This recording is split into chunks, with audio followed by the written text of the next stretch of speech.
Pinatay ng Israel ang 50 leader ng Iran sa isang atake habang nagtatago sila sa bunker sa ilalim ng compound kung saan namatay si Khamenei. Simple lang ang kanilang pag-iisip. Naniniwala sila na walang mag-aakala na babalik sila sa lugar kung saan nagsimula ang digmaan. Sa kasamaang palad, nagkamali sila at nagbayad sila ng malaki dahil sa pagkakamaling iyon. 50. Opisyal ang namatay sa loob ng 50 segundo.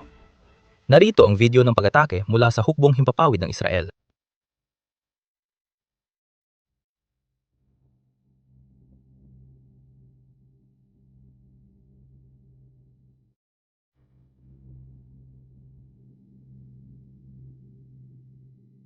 Ngayon, mahalagang banggitin na sa mga unang oras ng operasyon, tinarget lang ng mga Israeli ang itaas ng compound dahil hindi naniwala si Khamenei na magkakaroon ng digmaan, kaya hindi siya pumunta sa kanyang bunker. Kaya, namatay si Khamenei bago pa niya magamit ang bunker, at yon ang dahilan kung bakit inakala ng mga leader na ito naligtas pa rin ang bunker na yon. Sa kasamaang palad, ngayong umaga, humigit kumunang 50 jet ng hukbong himpapawid ng Israel ang nagbagsak ng tinatayang 100 bomba sa gilid at nawasak ang bunker. Pero alam mo, mas malalim pa ang kwentong ito kaysa sa bunker lang. Alam talaga ng Israel ang lahat tungkol sa planong ito. At alam nilang lahat ng nangyayari sa loob ng bunker. Tingnan mo ang 3D na rendering na inilabas ng puwersa ng Israel matapos ang pag-atake.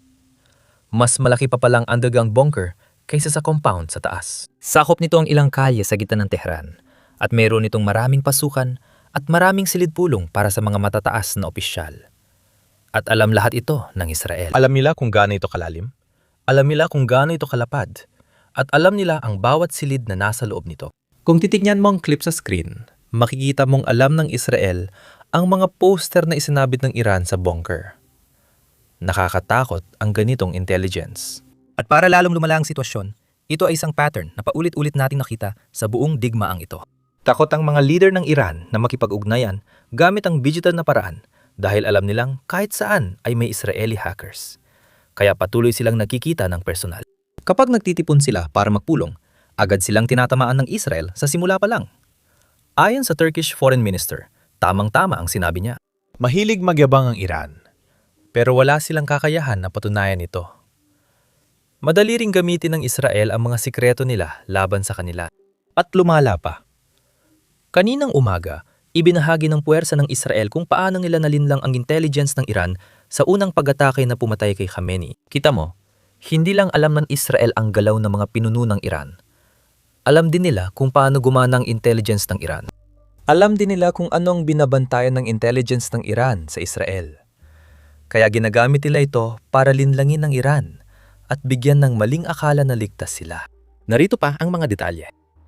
Ang Fox News ay may bagong eksklusibong impormasyon ukol sa mga pag-atake kagabi at sa bunker na ito.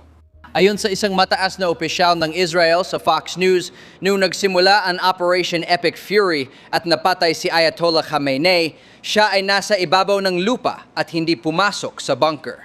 At iyon ang dahilan kung bakit nagawa ng mga Israeli na mapatay siya, dahil hindi niya inakala na siya ay magiging target.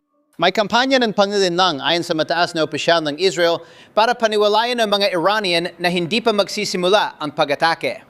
Kahit may mga eroplano na, hindi naisip ng mga malalapit kay Ayatollah na ilipat siya sa ilalim ng lupa. Ang kampanyang panlilinlang ay direktang kinordina ng mga Amerikano at Israeli sa pinakamataas na antas ayon sa napag-alaman ko. Sabi ng isang opisyal, ang mga pinakamataas na commander dito sa Israel na karaniwang nasa Kiryat, ang bersyon ng Pentagon ng Israel, ay umuwi para sa hapunan ng Shabbat kasama ang kanilang mga pamilya.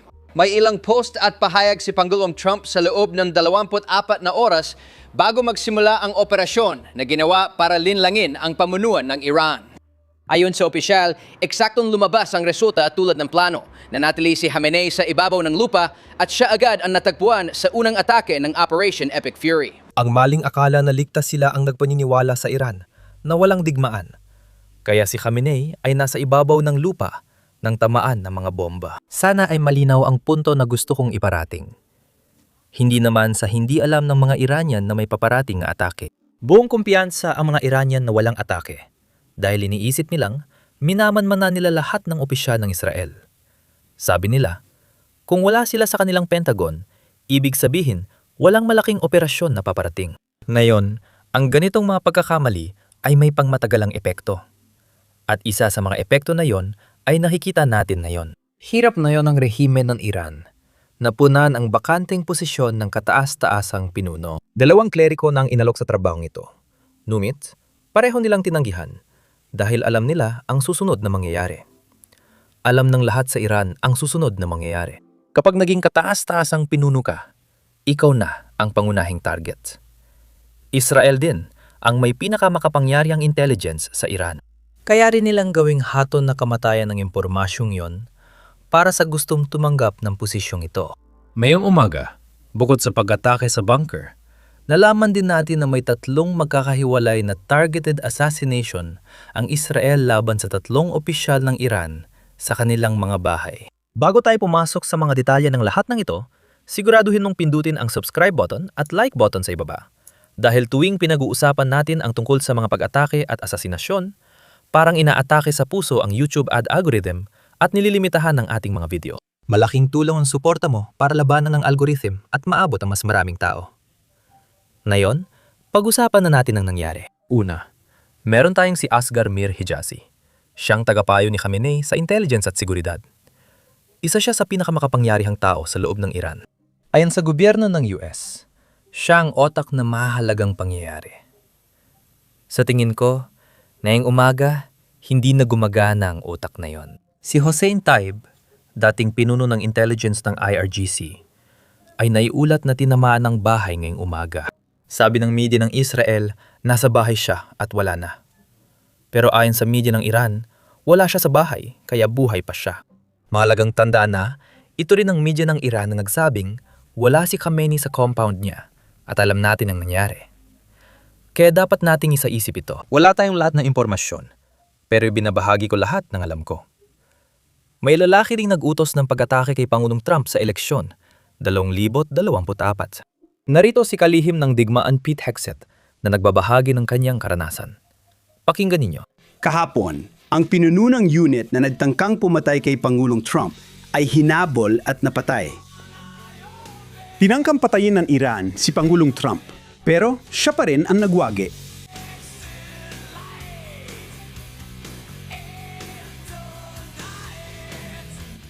Ako ang mga naso at ngayon ako pa rin ang mga naso. Sa parehong press conference, ipinaliwanag ni Commander ng CENTCOM, Admiral Brad Cooper, kung anong susunod o ang ikalawang yugto ng digmaan. Una, subukang wasakin ang air defense at kakayahan ng Iran sa misil na balistiko. Ang susunod na hakbang ay tugisin ang mga pabrika na gumagawa ng mga misil na balistiko na ito. At hindi lang ang mga pabrika na yon, kundi pati ang buong industrial na base. Ibig sabihin, kahit ang pabrika na gumagawa ng maliit na bahagi para sa misil na balistiko, kailangan ding sirain yon. Kahit ang pabrika na gumagawa ng maliit na bahagi para sa misil na balistiko, kailangan ding mawala, pati ang buong industrial na base. Hetong pahayag na yon. Binigyan kami ng Pangulo ng isa pang gawain na wasakin o patagin ang industrial na base ng mga misil na balistiko ng Iran. Hindi lang natin tinitira ang meron sila, pinipipigilan din natin silang makabangon muli. At habang lumilipat tayo sa susunod na yugto ng operasyong ito, sistematikong gigibahin natin ang kakayahan ng Iran na gumawa ng mga missile para sa hinaharap at kasalukuyan na itong isinasagawa. Abutin ito ng kaunting panahon, pero ayon sa kalihim, sapat ang supply ng ating puwersa at handa tayong isagawa ang misyon ng matatag. Walang tigil na winasak ng ating puwersa ang air defense ng Iran nitong mga araw at patuloy silang naghahanap ng iba pang sisirain. Ang ating mga tagapagtanggol ng himpapawid ay gumagana sa pinakamataas na antas ng kanilang kakayahan. Lubos kong ipinagmamalaki na katuwang ang mga kaalyado natin sa rehiyon na nagbibigay ng pinaka-integrated na air defense network sa kasaysayan ng gitnang silangan. Lumalaban tayo para manalo. Nagbigay rin ng update si Admiral Cooper tungkol sa nangyari. Ano ang naabot ng militar ng US sa unang 4 na araw ng digmaan, lalo na sa huling 24 na oras mula nang ibigay ang press conference, nakahapon sa oras ng US. Kaya pakinggan ninyo. Kung babalikan ko ang huling 24 na oras ng operasyon kumpara nung nagsimula tayo, bumaba ng 70% ang mga pag-atake ng misil na balistiko mula noong unang araw. Nabawasan ng 83% ang drone attacks mula unang araw. Sa kabila nito, nananatili kaming mapagmatyag. Lalong tumindi ang aming mga pag-atake laban sa hukbong dagat ng Iran. Maaring narinig ninyo ang sinabi ng Pangulo kanina lang na nakalubog o nasira na namin ang 24 na barko. Totoo yon noong oras na yon. Ngayon, higit 30 barko na ang aming napatumba.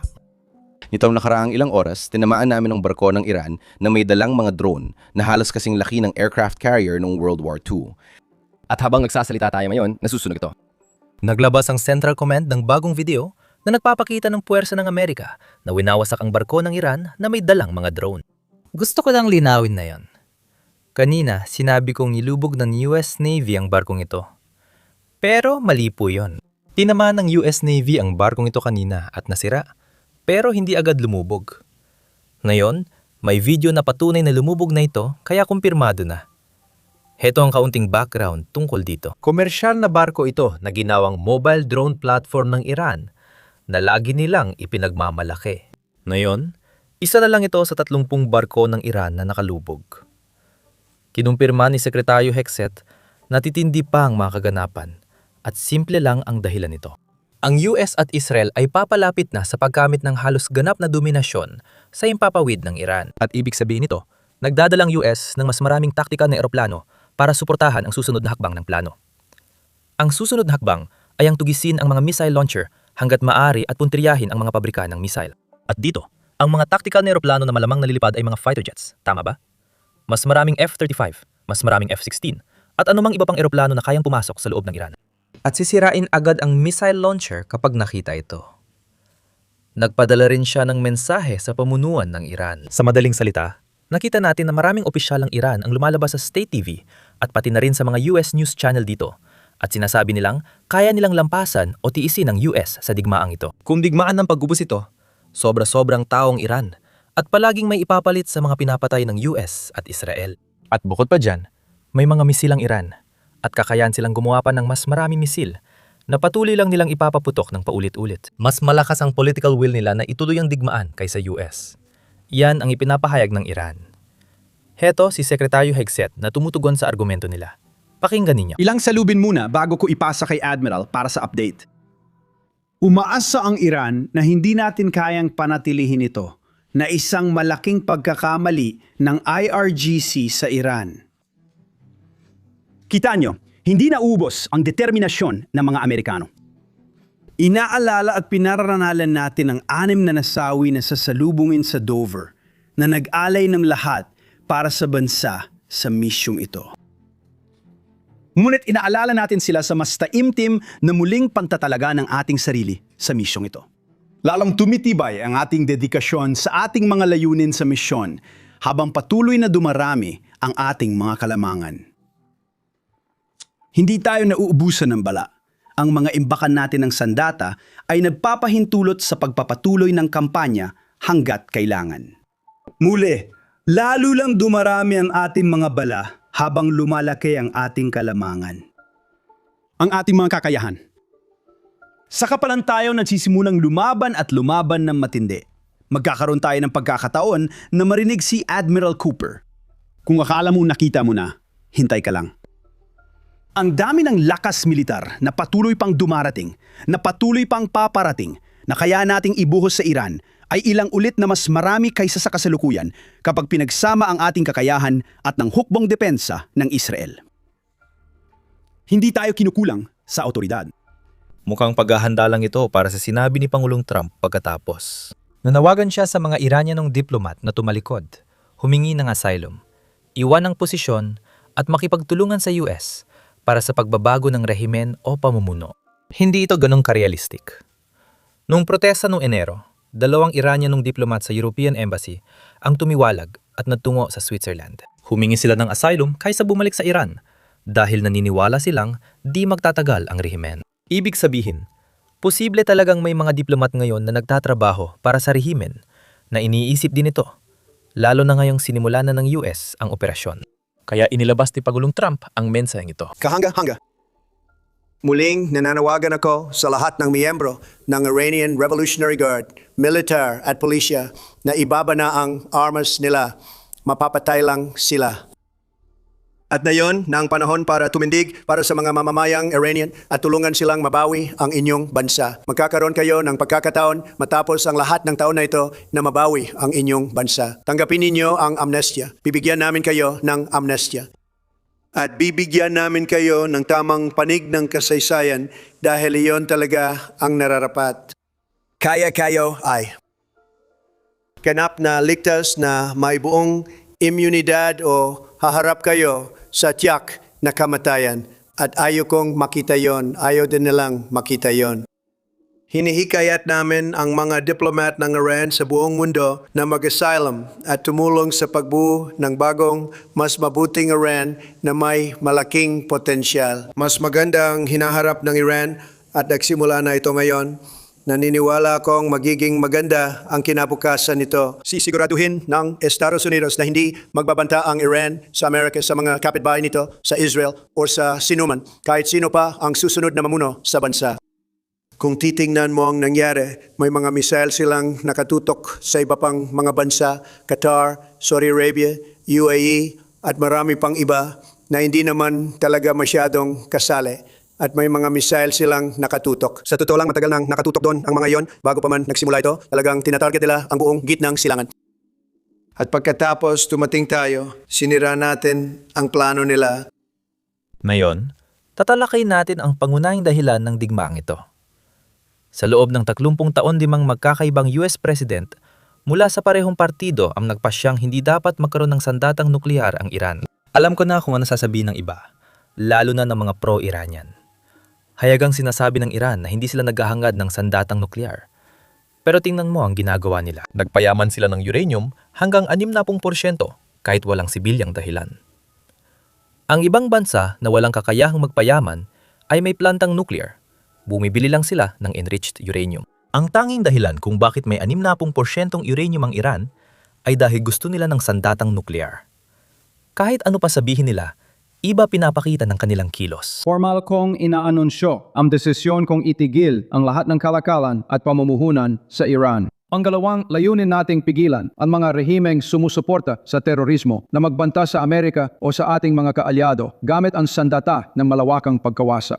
Agresibong hinahangad ng Iran ang mga sandata at nag-export ng terorismo habang sinusupil ng iilang hindi halal na taoan. Pag-asa para sa kalayaan.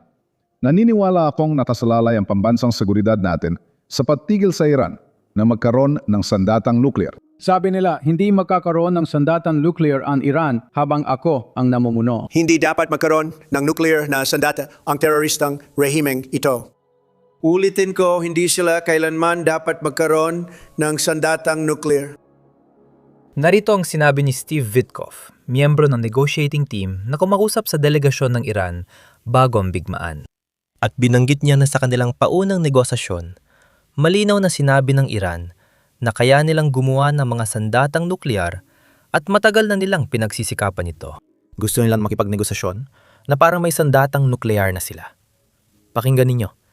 Ang 20% materyales, Sean, ay maaring gawing 70%. Iyan ay weapons grade.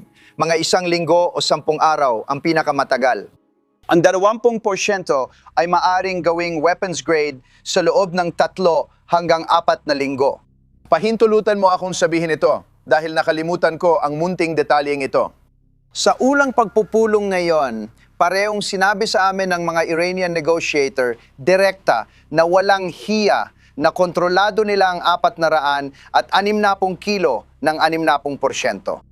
At alam nila na kaya nilang gumawa ng 11 nuclear bomb at iyon ang simula ng kanilang posisyon sa negosasyon. Kaya ipinagmamalaki nila iyon. Ipinagmamalaki nila na nalampasan nila ang lahat ng protocol ng pagsubaybay hanggang sa nagawa nilang gumawa ng 11 bombang nuklear. Ito ang dahilan kung bakit hindi dapat magkaroon ng kakayahan sa enrichment ang Iran. Dahil napatunayan nilang handa silang magsinungaling sa mundo. Patuloy silang gumagawa ng nuclear na armas, kahit sinasabing wala silang planong gumawa nito.